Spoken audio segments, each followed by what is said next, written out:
riwayat status kuliah mahasiswa yang dilaporkan hanya 2 semester, yaitu 2002-2003 semester ganjil dan 2002-2003 semester genap dengan status akhir mengundurkan diri, jelas mengundurkan diri pada tanggal 1 Agustus 2019, dokumennya terlampir.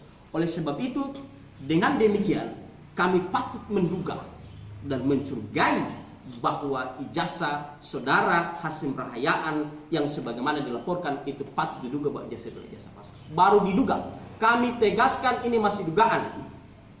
Belum memvonis atau menghakim atau menuduh. Ini hanya menduga. Oleh karena itu saya kira itu yang dapat saya sampaikan, karena saya adalah pelaku. Selain sebagai advokat, saya juga sebagai ketua program studi ilmu hukum Muhammad Hatuan. Saya kira demikian dan saya sampaikan. Terkait dengan transkrip nilai. Ya.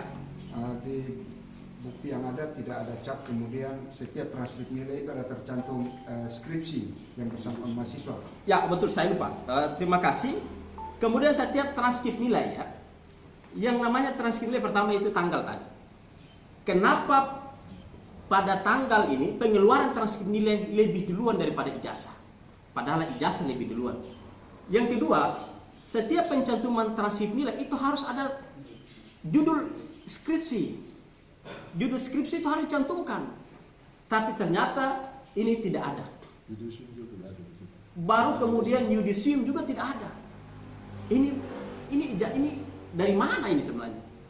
Bahkan saya tahu setiap perguruan tinggi itu pasti mengeluarkan setiap transkrip nilai itu harus ada tanggal yudisiumnya, kemudian judul skripsinya.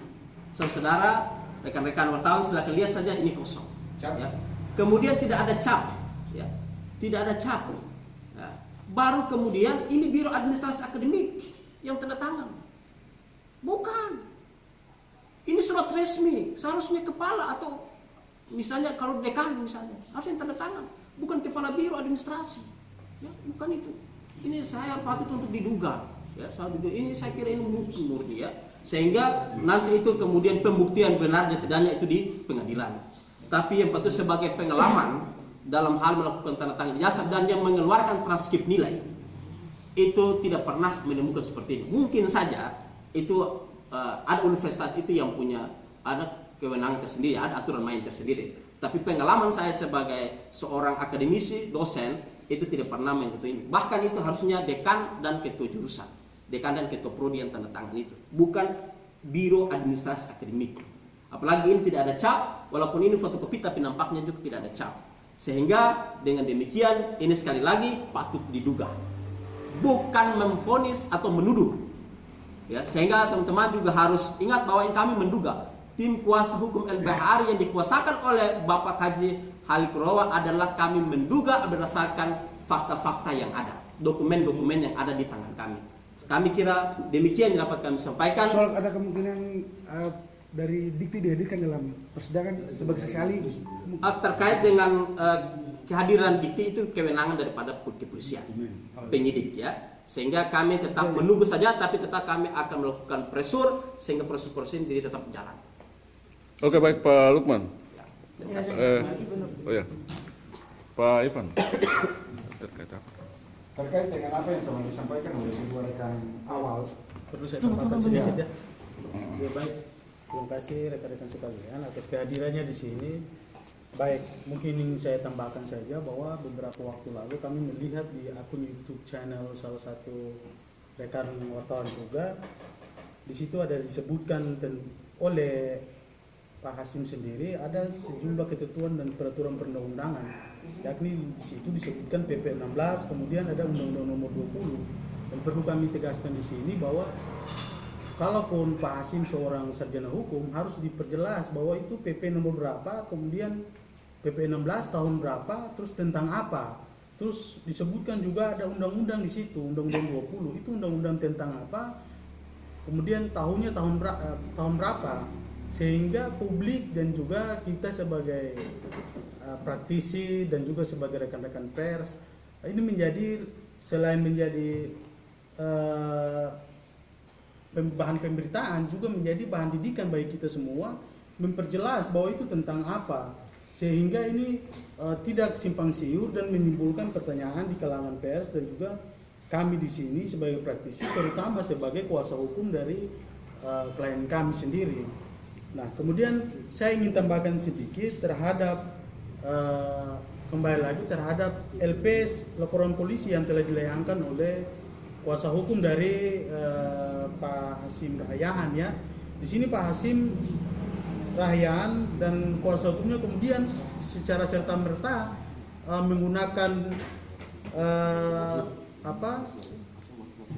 karena pemberitaan ya, maaf, karena pemberitaan dan kemudian ada postingan di, menurut kuasa hukumnya ada postingan di Facebook dan sebagainya, sehingga mereka melakukan pelaporan itu. Hemat kami seharusnya, kalaupun itu pemberitaan, seharusnya melakukan hak jawab dan sebagainya. Itu merupakan langkah elegan yang harus ditempuh oleh kuasa hukum dan juga Pak Hasim sendiri sebagai orang yang mengerti ya, yang sudah lama berproses dengan hal-hal seperti ini. Oleh karena itu langkah hukum yang telah diambil ini, menurut kami, saya tegaskan lagi bahwa ini merupakan langkah prematur dan terlalu dini, sehingga menyebabkan nanti menimbulkan ketidakpastian hukum di sini, gitu. Karena persoalan yang sebelumnya masih berjalan, yaitu laporan klien kami, namun telah ditimpal dengan laporan dari kuasa hukum Hasim sendiri. Nah, mungkin itu dari saya. Oke. Ya, terkait dengan laporan kuasa hukum, di situ dicantumkan Bapak Haji Halik Roroa, CS, menurut Pak Ivan sendiri sesuai tidak dengan peraturan atau perundang-undangan? Ya, terhadap pelaporan terhadap klien kami itu adalah hak dari Pak Hasim dan juga Pak Hasim ya. Namun di sini kami secara hukum kami mengkaji bahwa pelaporan itu kembali lagi bahwa terlalu dini dan prematur, karena proses ini masih berjalan, belum ada putusan hukum yang tetap mempunyai kekuatan hukum yang mengikat, baru bisa dilakukan pelaporan itu. Ini kan belum ada putusan pengadilan yang menyatakan bahwa itu berkekuatan hukum tetap, bahwa tidak ada jasa palsu dan sebagainya. Baru serta-merta dilaporkan oleh Pak Hasim dan kuasa hukumnya. Mungkin seperti itu, Pak. Oke, baik Pak Lukman. Mungkin terkait dengan Anda sebagai kuasa hukum dari Pak Roroa, kira-kira sejauh mana proses penyelidikan di pihak kepolisian Polres Maluku Tenggara sampai saat ini? Baik, pertama terkait dengan laporan dari Pak Haji Roroa sebagai pihak pelapor dalam kapasitas beliau